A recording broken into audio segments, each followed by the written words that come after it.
Hello everyone, welcome back to daily routine change yourself. হ্যাঁ, আমি জানি আমি অনেক যুগ পর ভিডিও দিচ্ছি, আপলোড করছি, কারণ আমি প্রচণ্ডভাবে অসুস্থ ছিলাম আর গলার অবস্থা ভীষণভাবে খারাপ ছিল। তার মানে কথা বলার মতো অবস্থায় ছিলাম না আমি, সেই জন্য ভিডিও আপলোড করতে পারিনি। তার মানে ভিডিও করিনি এমনটা না, ভিডিও আমি করেছি রেগুলার যেমন হয় করেছি, কিন্তু গলাটা ভীষণভাবে খারাপ ছিল, বসে গেছিলো, কথা বলতে পারছিলাম না, সেই জন্য ভয়েস ওভারটা দিতে পারিনি আর ভিডিওটাও আপলোড করা হয়নি। তো সেই আগের ভিডিওগুলোই এখন আপলোড করছে। এটা যেদিন আমার শরীর খারাপ আছে, বাট আমি এখনও অতটা গুরুত্ব দিইনি বা বুঝতে পারছি না। সকালে উঠেছি, তার আগে তো কয়েকদিন ধরে প্রচণ্ড পরিমাণে বৃষ্টি হচ্ছিল। আজকেও সকালে যখন উঠেছিলাম তখনও বৃষ্টি বন্ধ ছিল, রাতে হয়েছিল, কিন্তু ঠিক যখন এক্সারসাইজ করতে গেলাম আবার বৃষ্টি শুরু হয়ে যাচ্ছিলো। আর নিচে এসে এক্সারসাইজটা করলাম, ক্লিপটা নেওয়া হয়নি।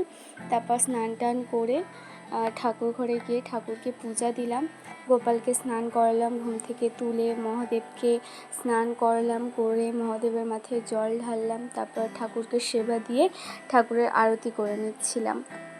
আর সারা দিন প্রচণ্ড পরিমাণে বৃষ্টি তো হচ্ছিলোই কন্টিনিউয়াসলি। তো ঠাকুরের পূজাটা দেওয়ার পর তারপর আমার হালকা হালকা শরীরটা খারাপ হতে শুরু করলো। আর যেহেতু বৃষ্টি হচ্ছিলো তাই একটু আজকে খিচুড়ি আর আলুর তরকারি করেছিলাম। তবে এটা একা আমার না, এটা সবাই খাবে, সবার জন্য রান্না হয়েছিল। আর আজকে রান্নাটা মাই করেছিল। তারপরে আবার আমি দুপুরে গোপালকে সেবা দিতে চলে গেলাম।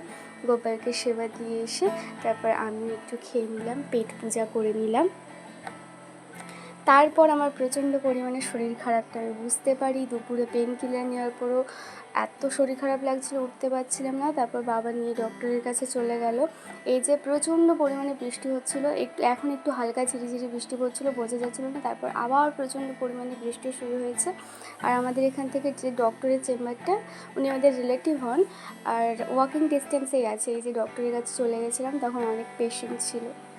তো আজকের মতো এই পর্যন্ত, দেখা হচ্ছে নেক্সট ভিডিওতে। টাটা।